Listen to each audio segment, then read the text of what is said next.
It's a rough time in America's history. Debts are spiraling out of control. There is a foreign war to pay for. People are in need. To solve the problem, some politicians want to raise taxes, get rid of loopholes and deductions, anything to generate more revenue.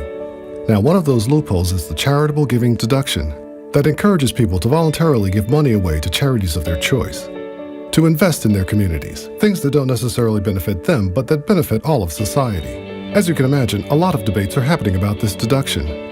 Some say that people will be generous anyway. They don't need the deduction, and government needs the revenue more. While others say that these charities and causes will see a massive drop in support if the deduction is reduced or eliminated. Well, they came to an agreement, but there's one more piece of information you should know. This rough time we're talking about? It's not today. It was 1917. Over a century ago, our lawmakers were facing a crisis of their own. They were headed into World War I and needed every bit of revenue they could find for the war effort. They systematically raised taxes anywhere they could and closed loopholes left and right. Yet they chose to establish this one, to make it as secure as they possibly could. They saw this deduction as a lifeline, not a loophole. They knew that without this incentive, schools, hospitals, aid organizations, arts, religious or environmental groups, and even more would be in danger of losing critical needed support. Fast forward to today, and we've got a financial crisis of our own. The government needs revenue. New taxes could be on the way, and deductions everywhere are on the chopping block.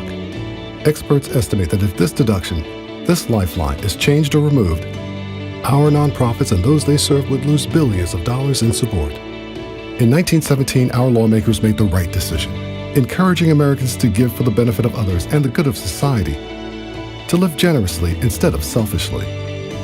Today, over 100 years later, some lawmakers are again considering a different course of action, to greatly reduce or limit the charitable deduction. We can't afford to make this choice. Here are a few of the organizations who work to help our communities flourish and can provide more information on encouraging generosity, civic engagement, as well as the importance of nonprofits in our communities and their essential role in helping our communities flourish. Your voice counts. Join the conversation.